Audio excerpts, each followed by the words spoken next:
I'm out of practice, forgive me.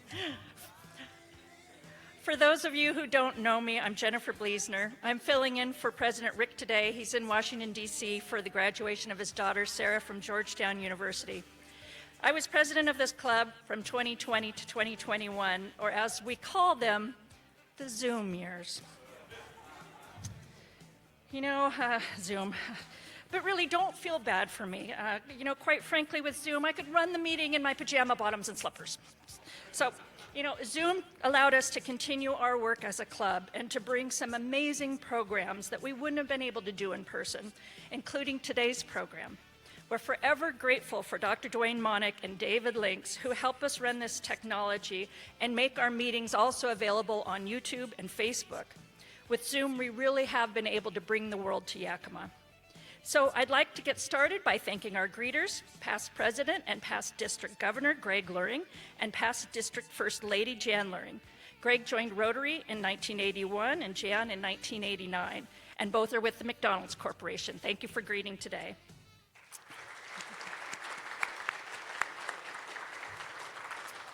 Now it's on to our music. David Rogers will do the introduction. He's been a member since 2015 and is with the Yakima Symphony Orchestra.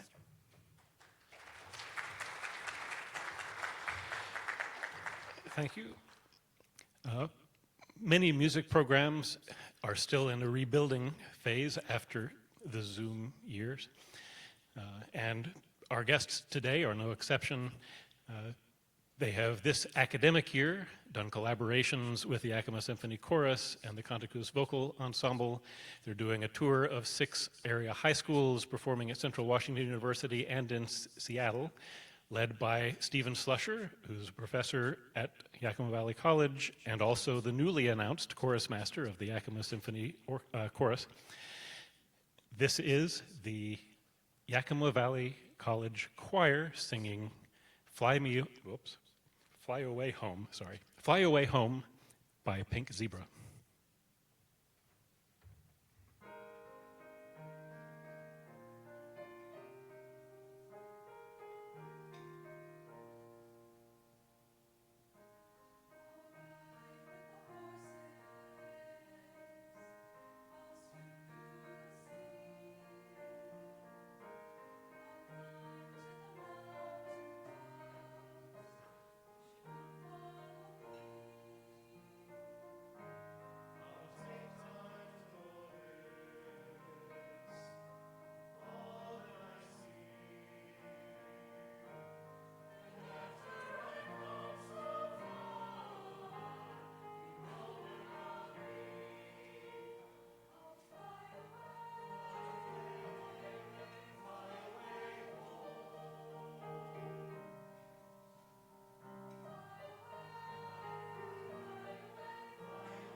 was beautiful. Thank you so much.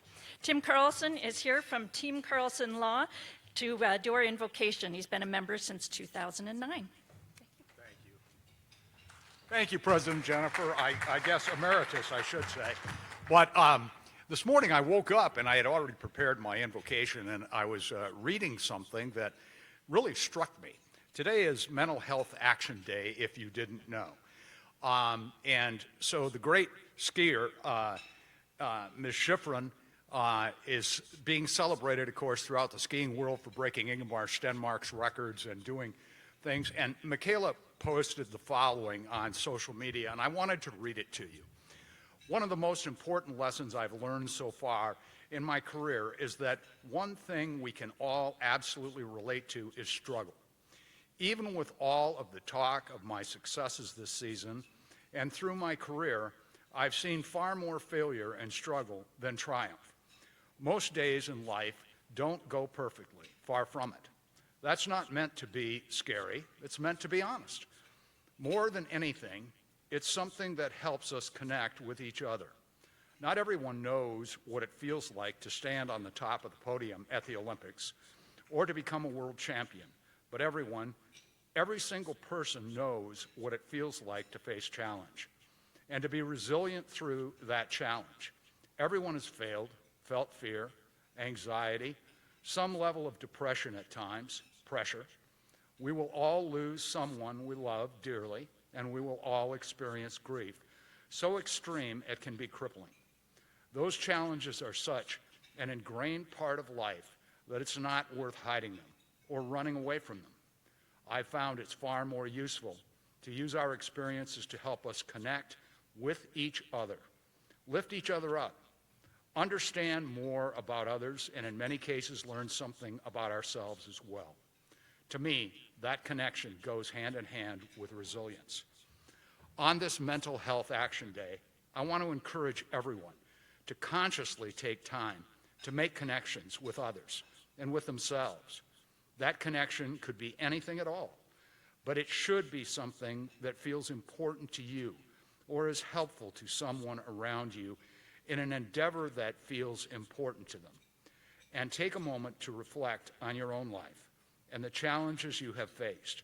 Appreciate yourself for how resilient you have been and how resilient you remain. Thank yourself for your own mental strength and mental health, even during the moments when you didn't feel strong at all. Thank those around you for how they may have helped you along the way when you needed a lift. Look for the connection you feel in the hardest moments and embrace that to help you through it. Nobody is truly alone in what they feel. I have to remind myself of that on a daily basis, but it really is the truth. You're not alone. Would you join me in bowing your heads?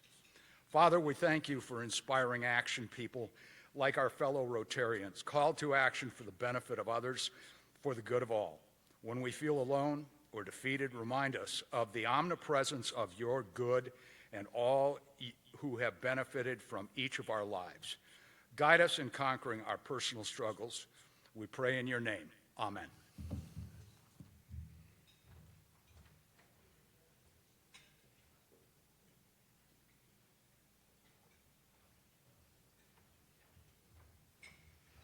Thank you, Tim.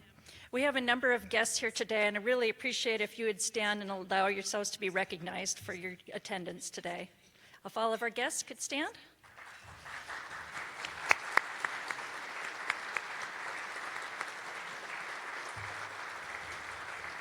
Thank you so very much, and welcome to Rotary.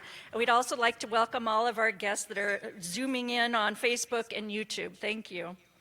President-elect Jim DeGrasse recently sold his auto parts business, which is pretty good timing as an incoming president.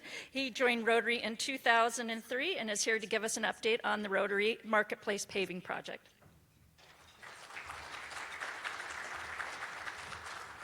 Okay, so we are finally at the point where we're actually going to start laying pavers, which I think everyone that's volunteered has been waiting patiently. The great part is we waited for the weather to cool down. So next week is when we're going to start. It's going to be Tuesday. It's going to be 74, 75 degrees instead of 90, so I think everyone's going to be happy about that. So on your tables is one last opportunity to sign up, to volunteer, to lay pavers. We need all kinds of different work there involved. We're just going to be hauling pavers, setting them down. It's not going to be that strenuous of a job. The shifts are 8 to 11, 11 to 2, and 2 to 5, so try to get a little time out. I think we're going to be done in 2 or 3 days, so it's going to be Tuesday, Wednesday, Thursday is kind of what we're looking at next week. This is a great opportunity to contribute to this, this really legacy project that John Ball put together for the city of Yakima with the marketplace, going to be the future home of the farmers market. So please sign up, and we'll see the people that do next Tuesday. Thank you.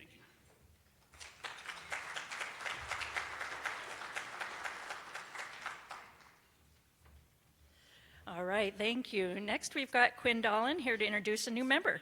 Quinn is with the Yakima County Volunteer Attorney Services and joined the club in 2017.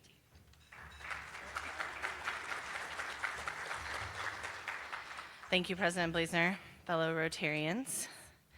Enriqueta Garcia Sanchez, or you can call her Enri, was immigrated to the United States when she was 3 years old.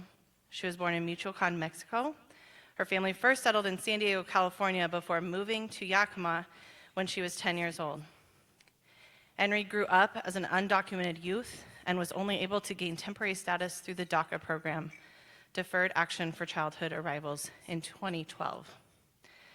She later was able to gain legal permanent residence through marriage and in 2021 became a United States citizen.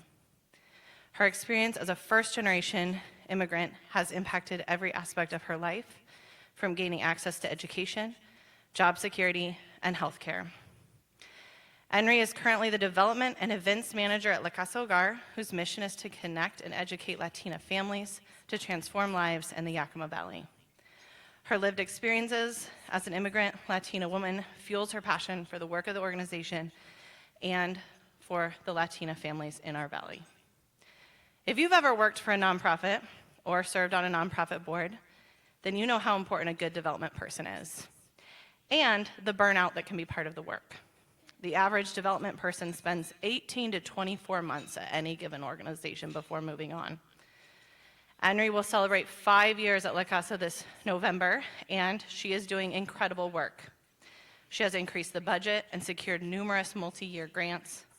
Additionally, she is skilled at best practices fundraising, as in fundraising by connecting with donors who are also interested in the mission, not throwing events. Those of you who know, you know. Years ago, as a board member of La Casa Hogar, I was tasked with finding mentors for staff members. My task was to find a more experienced fundraiser who is also Latina to mentor Enriqueta.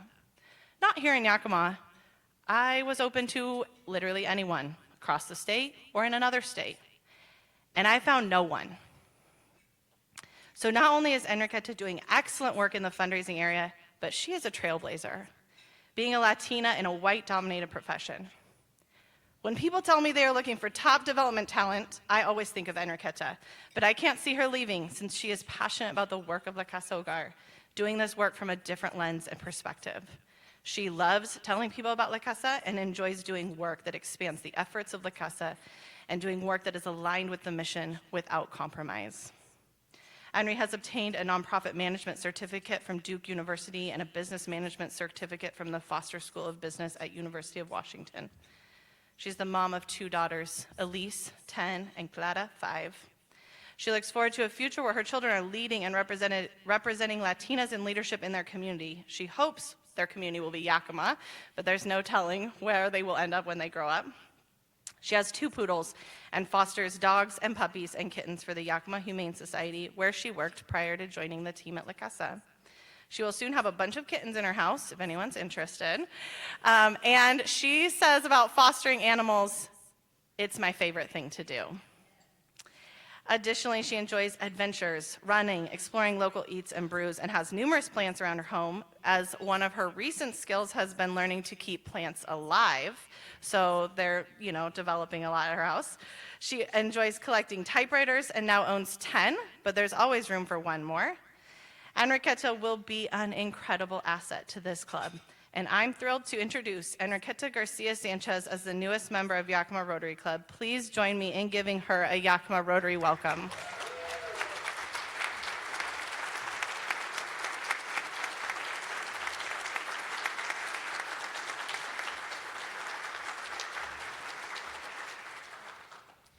Henry, welcome to the club. We have some presents for you. First is your red badge that'll turn to blue when you complete your Rotary education.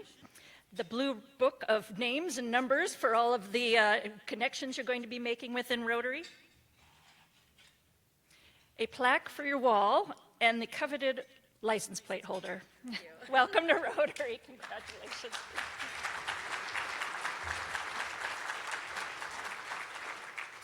Next up is retired Dr. Mike Maples. Mike joined Rotary in 1994, and he's here to present a eulogy for Dr. Bush Preacher. Please join me. Excuse me.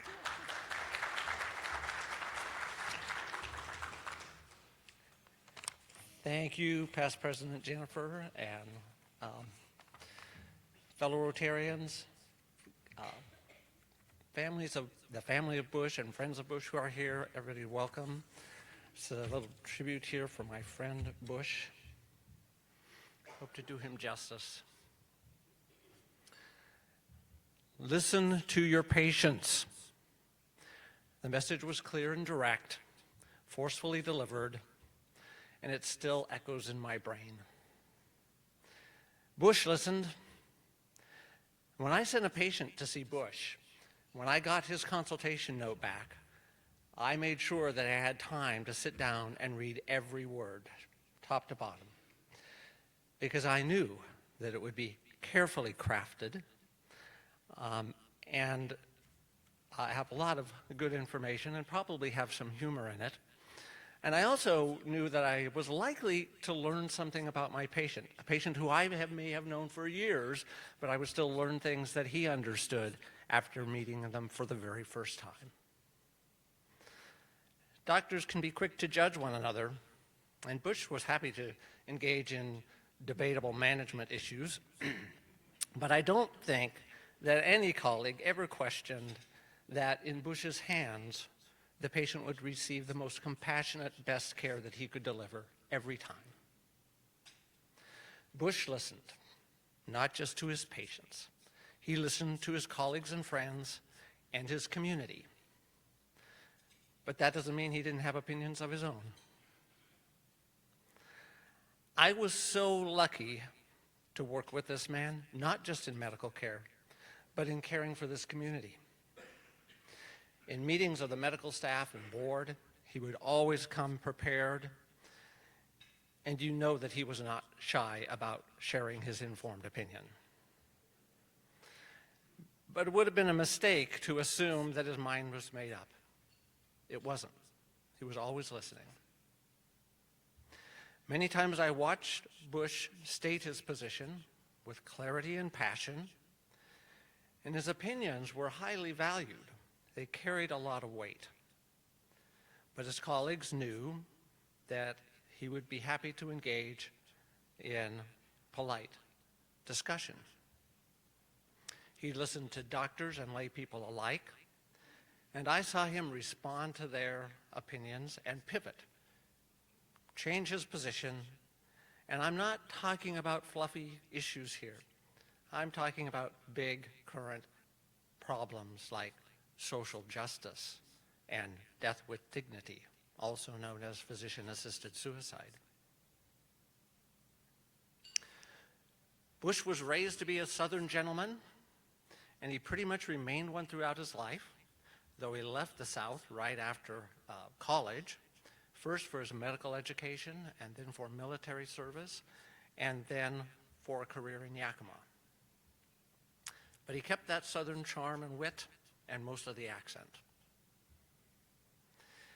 He was one of the most incurably positive people and supportive people that I ever knew. If you ever felt like the way forward was just too tough, Bush was the guy you needed to talk to. Maybe that's a trait from leading a life that, against many odds, was charmed. He knew how lucky he was to find the first love of his life in Linda and have two sons that he adored and respected. And fortune shined on him again when he met Rosemary and her family. They and his grandchildren were often the topic of conversation around the lunch table at the Physicians' Lounge.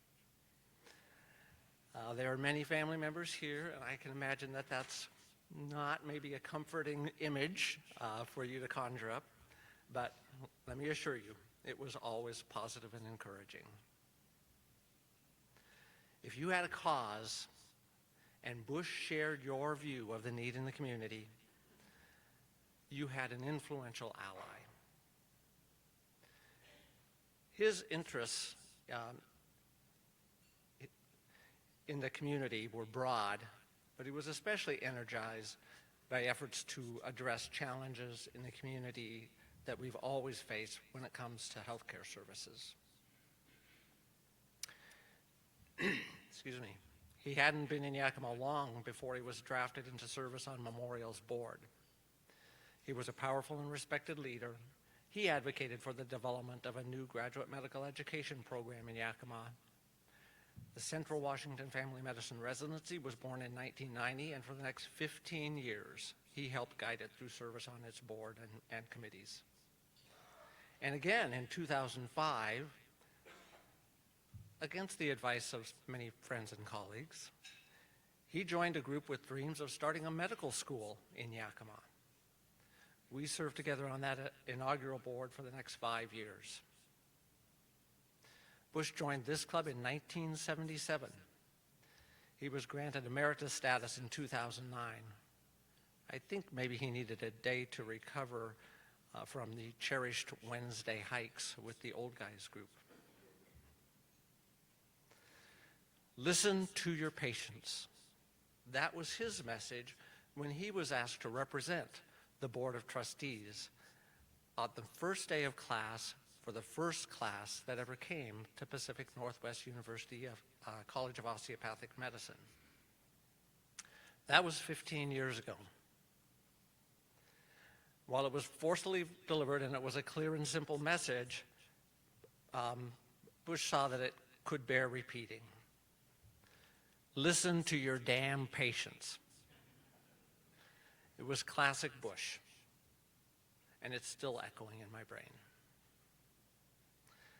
We still have challenges here in Yakima, but I hate to think where we might be if not for the vision and optimism and listening of Bush Preacher. He will be missed. So please join me in a moment of quiet remembrance.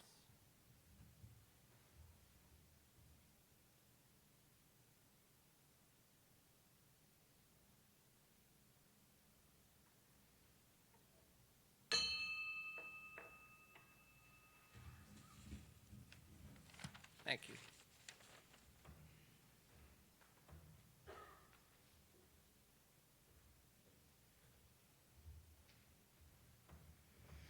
Thank you, Mike.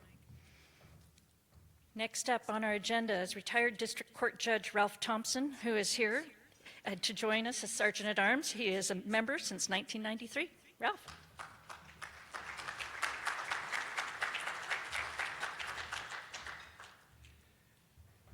Thank you, Past President Jennifer. It's good to be up here today. As you indicated, your tenure as Rotary President was in a COVID year and everything was by Zoom, yet you did a truly wonderful job. And I'd like you to stand today. First, I'd like to say, both for Rotary and for the community, you're doing wonderful work. And I'd like you to stand, if you would, and be recognized by your fellow Rotarians for that good job.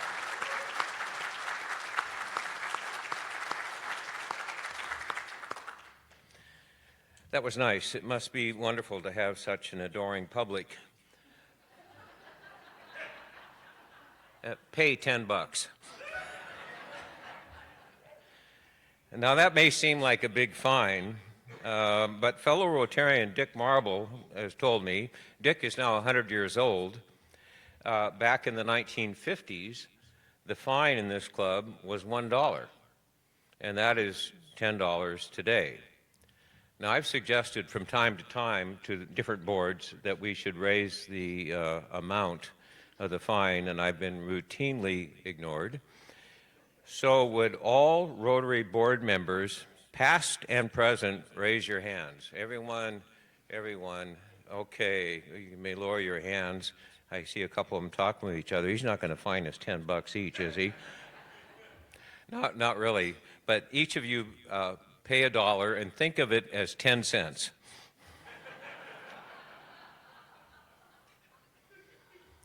And now a bit about Downtown Rotary's demographics, a term that is a bit difficult to define. And I'm going to ask if there are any Cougars present today. I mean, WSU Cougars. I have a show of hands, Cougars present today. Would any Cougar like to take a stab at defining demographics?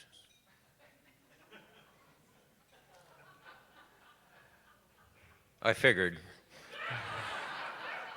The Cougars pay $1. Any Huskies present today? Raise your hands. Would any Huskies like to take a stab at defining demographics? We have a Husky. Would you stand up, please, Mr. Marble?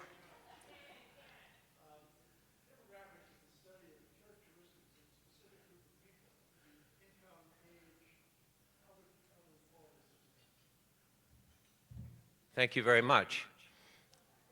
To inject some equity in the proceedings, the Huskies each pay $2.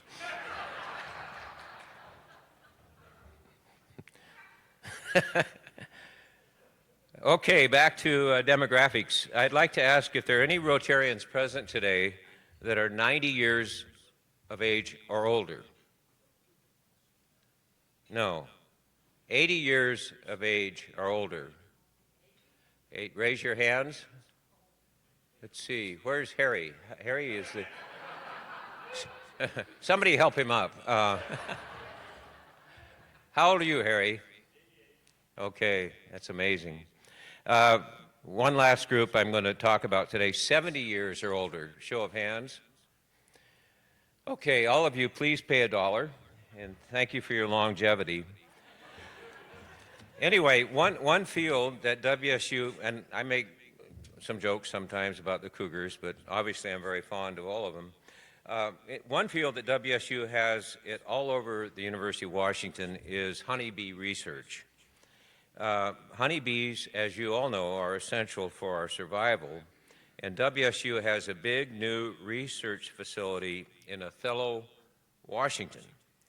And you may be asking yourselves, well, why Othello? Well, it proved to be too expensive to build a facility in Pullman, Pullman being such a densely populated large urban area. So actually, that's only not really true, but the truth be told, this is an amazing and important program, and they found a building in Othello, and I think they could do it for $2.6 million rather than $26 million.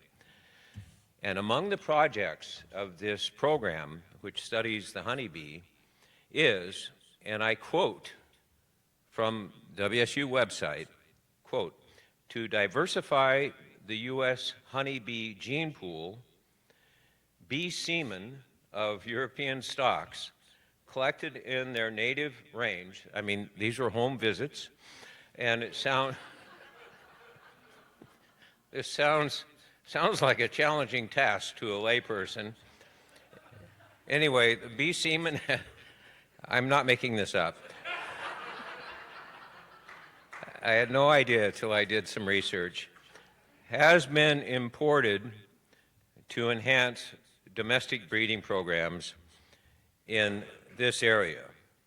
And the upshot is that now we have bees in the Loire Valley that identify as French.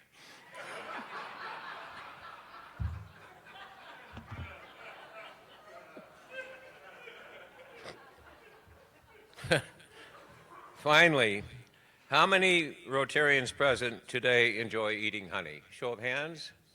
Oh, wonderful. Pay $1. Thank you.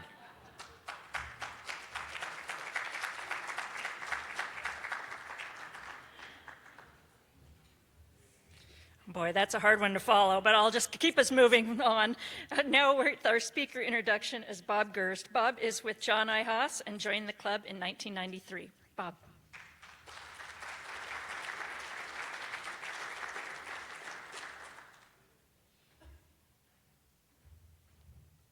Thank you. I appreciate that. And I have to say, first kind of build on the whole Zoom years and the attire that people had.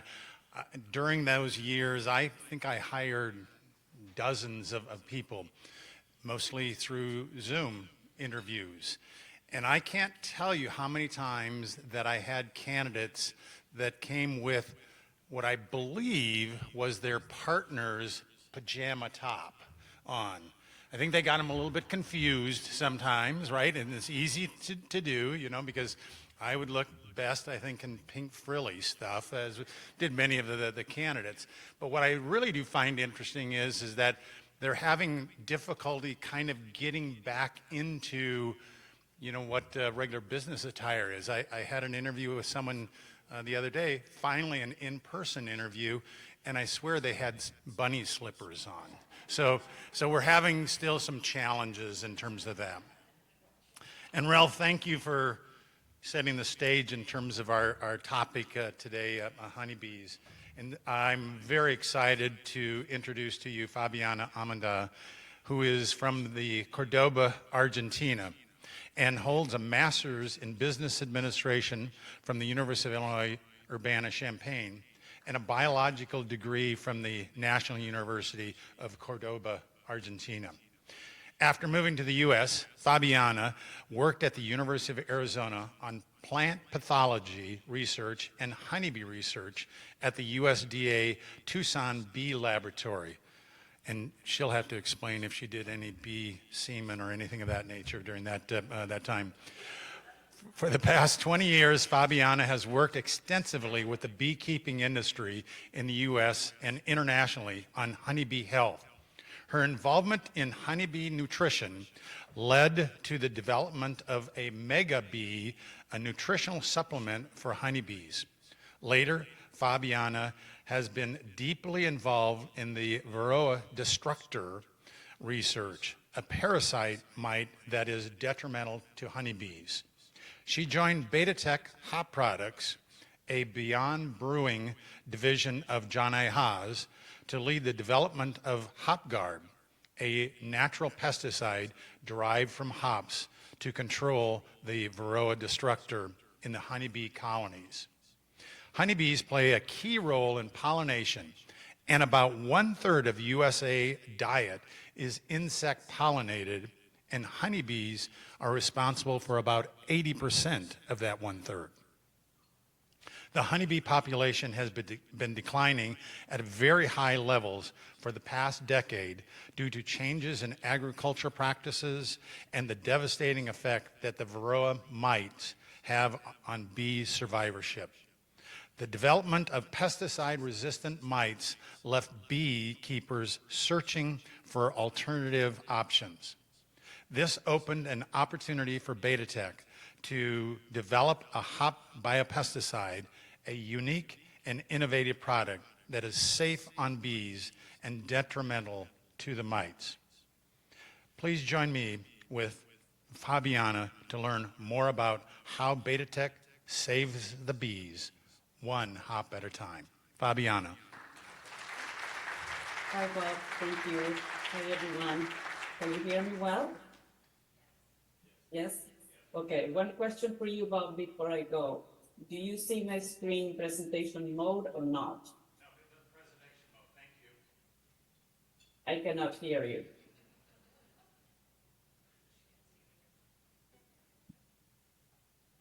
Bob, can you hear me? I can hear you, and it's on presentation mode. Perfect, thank you. Well, hello everyone again. Thank you for having me. I'm happy and excited to be here to talk about how hops can save the bees. I will give a brief introduction to BetaTech. BetaTech is a division of John A. Haas, which develops and sells hop extracts in many industries beyond brewing. The Bart Haas company, probably you know this from Bob, has 2 years or more in the hop industry as a market leader. And in around 2005, BetaTech started experimenting using hop acids against mice in foliar applications. And knowing that hop acids were effective against mites, BetaTech started a collaboration with the USDA Bee Lab in Tucson working on honeybee parasitic mites. Well, before I dive into the presentation, I would like to acknowledge that bees are not strangers to the Rotary. I just heard some research on bees, and also the initiative of the Roses for Bees to save the bees with the Rotary's participation. Well, we all know about bees, but not everybody knows that the honeybee world is a matriarchal society. It's ruled by the queen and is run by female workers that forage for food, tend the queen and the larvae, clean the hive, make honey, and many tasks that are needed in the hive. Drones, on the other hand, the males, are present in very small numbers and only in the spring for a short period of time. Their role and only role is to mate and have a very short lifespan. So I have not done any research with John's sperm. Well, also I did, but not that much. So that's for another presentation another time. Some facts about bees. Well, bees travel an estimated 500 miles in their lifetime. Bees in the summer live for about 21 days. They live a little longer in the winter, but in the summer they have a shorter lifespan because they forage for nectar and for pollen, and they don't live that long. And each bee visits about 20,000 flowers in its 21 days that she lives. Honey comes in many flavors, in many colors, in sweetness and aromas, and each bee produces 1/12 of a teaspoon of honey during their entire life. In these 21 days that she lives, she just makes that tiny, tiny amount of honey. So you can imagine how many trips each bee has to make and how many bees the hive has to have for a beekeeper to get enough honey to harvest for all of us to eat. So why are bees important? Well, as Bob mentioned when presenting me, bees are important because they play an important role in pollination. Of the world's 115 most important food crops, 87 of them require pollination, mostly bees and some other insects, to produce fruits, nuts, and seeds. About 1/3 of the US diet is insect pollinated, and honeybees are responsible for about 80% of the pollination. The pollination industry is it moves a lot of money. It moves around $3 trillion worth of agricultural produce in revenue. In the US, there are around 2.5 million honeybee colonies, and for those, 80% of those are used in commercial pollination. The number 1 threat to bees and colonies is varroa mites, is the main culprit for colony losses. Mites have been in the country for over 30 years, and mites became resistant to pesticide treatments and are responsible for an average of 40% annual colony losses. This is a big number and an alarming number because of the impact it has on agriculture and apiculture. The apiculture income for beekeepers comes primarily from pollination and secondarily from honey. So if beekeepers do not have strong hives, healthy hives to pollinate crops, they cannot make an income. And also the farmers are affected as well because there are not enough bees for pollination. Bees are in trouble. They suffer from the lack of forage due to agriculture changes. Bees are exposed to pesticides from agriculture crops, are exposed to pesticides that beekeepers add in their colonies to control the mites, and are infested with varroa mites, which is the #1 threat for bee survivorship. In the picture in the center where the honeybee and the red circle is, you can see the mite on the bee's thorax. So the mites live and feed on the bees, and they lay their eggs on the larvae. That's how they reproduce. And when they mature, when they develop, the baby bee becomes an adult bee and emerges from the cell, so does the mite. So the mite feeds on the adult bees and moves from bee to bee. So why is another pesticide needed? So if we're saying that pesticides are causing a problem for the bees, so why do we need another one? It doesn't matter if it is natural or not. Well, we need one because varroa mites are found worldwide, as you can see in this map, and they become resistant to the commercially available treatments that we have and devastate colonies. So this map shows the migration and the presence of varroa since its first discovery in 1904 in Indonesia, then moving to China, India, South America, Germany in the late 80s, into the US, Hawaii, and New Zealand. You see Australia in blue because this map needs to be updated. In 2021, 2022, Australia was the only country free of varroa until then, but that's no longer the case. It has been reported a lot of colonies with varroa mites, and they're having a very hard time trying to control the infestation in the country because it's having devastating effects on their colonies and on the crops. So what do we do? What are we doing to save the bees? How are bees and hops related? As I mentioned in the first slide, knowing that some of the fractions of the hop acids were effective against the spider mites in foliar applications, and knowing that the honeybee industry was in trouble fighting varroa, we started to look at hop acid fractions and spent a great amount of time screening alpha and beta acids for its efficacy against the varroa, toxicity of the bees. And in this video, you can see the video, it shows in the lab where we put a very small amount of liquid of hop acid on the bee's thorax and then place a mite on top of that, and then place that bee into an incubator, and we monitor mite mortality over time. That is a very tedious work, but it's part of the research. When you do research, you do a lot of things and you create a lot of methods. Once we determined the beta acids were effective against varroa mites and the correct concentration, we started working to develop a prototype. This was a very primitive prototype using cardboard. We chose cardboard as a delivery system because we're using a natural product and we wanted to use a media that it would be biodegradable and it would be non-toxic to the bees. So we searched different type of cardboards and finally we settled on one, and that's how we started testing for the efficacy in the hives. This is just me, by the way, putting the strips in the hive. After the prototype was developed, we worked very closely with many industry players, commercial beekeepers with thousands of hives that went out for pollination.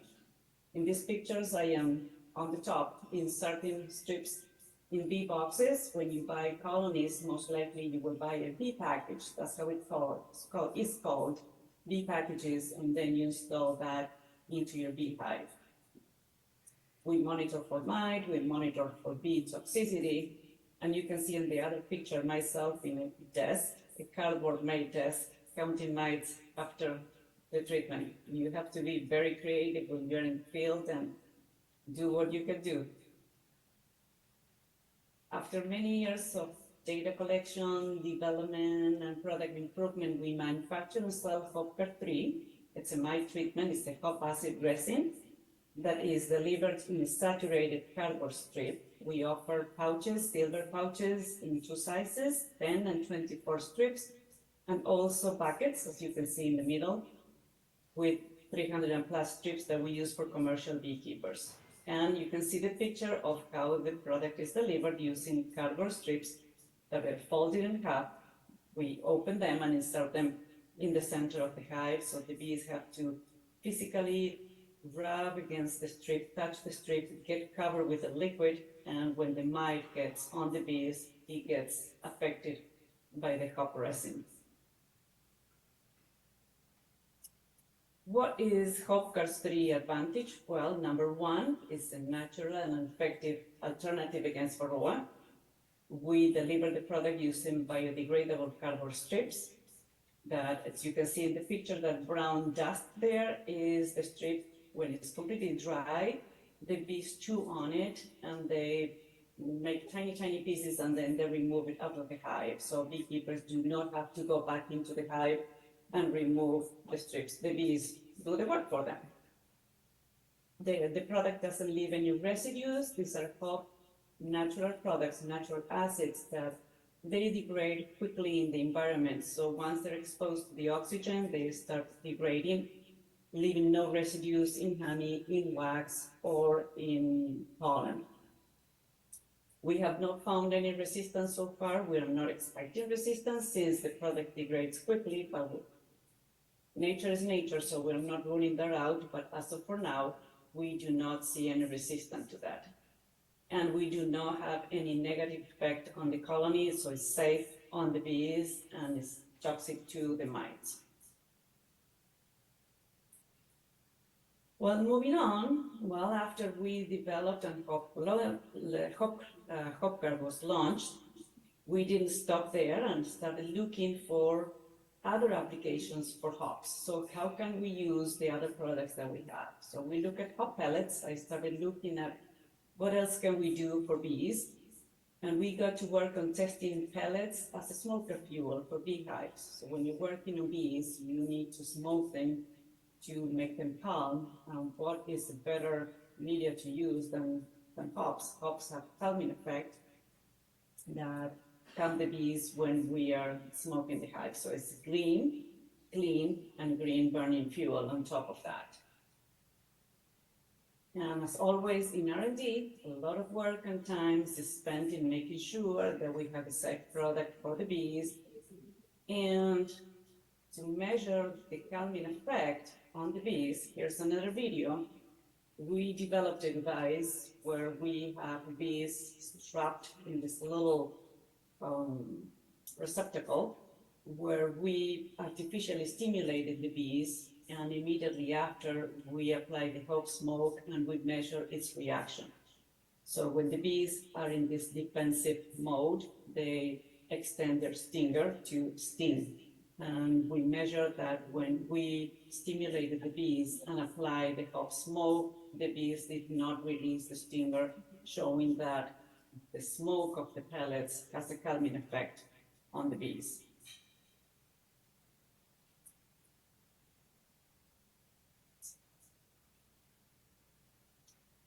And I always like to end my presentation by thanking the beekeeper that takes care of the bees for pollinating our food, and the farm workers that ultimately bring the food to our tables and we can all enjoy. So it's a full circle, and I think everyone that plays a role in agriculture and everyone that plays a role in every food that we eat needs to be acknowledged and recognized.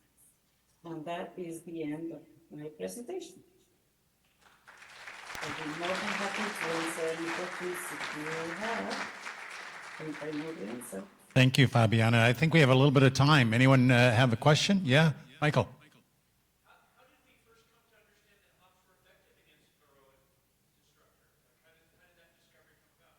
So, Fabiana, did you hear the question? It's how did we discover that hops were destructive against that form of mite? What led you to that, other than working for a hop company?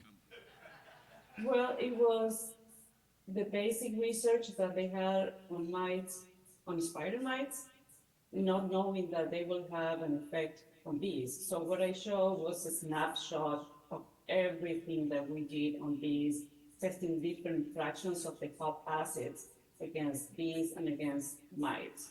So we screened so many, and we found that one portion of those acids, the beta acids, are the ones that are effective against the mites and not the bees.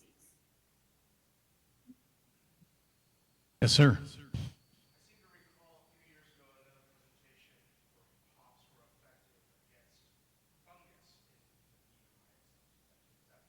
the Is that right? So, Fabiana, the question is there's a recollection that someone, could have been me, in which case it's false information, fake news, but at some point in time a few years ago, we talked about hops being effective towards fungus that might be in the hive.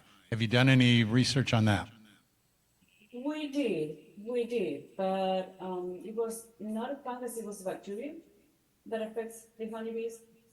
The problem is that that bacteria lives in the bee's gut. So in order for us to target that, we have to be feeding the bees constantly with hop acids to do that, to be able to target that bacteria in the gut. So we found efficacy, but it has to be a continuous treatment, and the efficacy was not as good, so we decided just to focus on the mites. Someone handed me a question, Fabiana. Are bees in your family? And when you were a little girl, did you decide you were going to grow up and be a bee lady? No, never crossed my mind. I always loved honey, never crossed my mind. So I came to bees. Long story short, through my son, when he was little playing basketball, I met a person that was doing honeybee research, and I'm a microbiologist, and started working on bees and microbes, and here we are. Laura. So lately, there's been a lot of discussion around the new discovery of a vaccine for bees that's delivered through the queen or something. I heard about it on NPR. How does this match up with that? So the question is a vaccine for bees, and is there such a thing? And can you imagine that little tiny needle? And then, is this have anything to do with the what we're doing with the Hop Guard? No, it's completely separate. The vaccine is for the bacteria that I was just mentioning, and they're using a virus for that, a modified virus that will be attaching to the bacterial cell wall and disintegrate it, so to speak. So it's the delivery system is through feeding. They mix this mixture with the virus in sugar, and then you feed it to the bees. So when the bees ingest this, it will target the bacteria that is on the bee's gut. But it's nothing related to hop guard, but that was the direction that we were planning on using the hop acids, but we didn't find that efficacy so good, so we stopped. I wonder if bees get that little SpongeBob Band-Aid put on them when they're done. Yes, sir.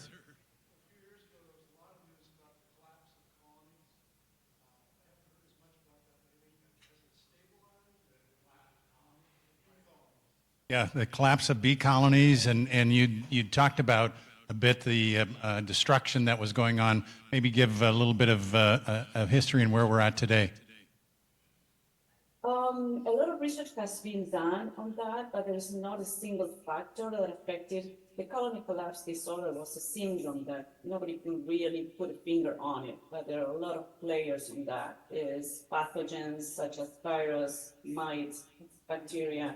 Is also food, pollination, pesticides, is also pollution. There are many factors that affected that. Bees are getting better, but the losses are still high. So you can imagine that I mentioned 40%, but because we don't really see bees and we don't handle that industry, we don't get in our head the impact of that. But if you think of cattle, think of a farmer losing 40% of of his cattle, or if we lose 40% of the crop, that's huge. So the losses for beekeepers are really, really high, and they have to invest a lot of money to rebuild those colonies, because when colonies die, if you need those bees for pollination and they're not there, you don't get an income. The expenses for beekeepers are really, really, really high. Fabiana, one last question someone had given to me. Give us some sense in terms of what's a small size of a beekeeper to a large beekeeper? What's the number of hives that both of those ends of that spectrum might be at? It's a great question. We have kind of three different customer segments, so to speak. We do have the hobbyist beekeeper with 1, 2 colonies up to 10 or 20. Then we have the sideliner beekeeper that has between a couple hundreds to 1,000. And then you have a commercial beekeeper where it has from 2,000 hives up to 20,000 hives. In this country, we only have a handful, maybe 2 or 3, no more than that, large commercial beekeepers that have around 20,000, 40,000 colonies, 50,000, 60,000 colonies. That is a lot of colonies to keep up. Thank you, Fabiana. Appreciate it. Good job.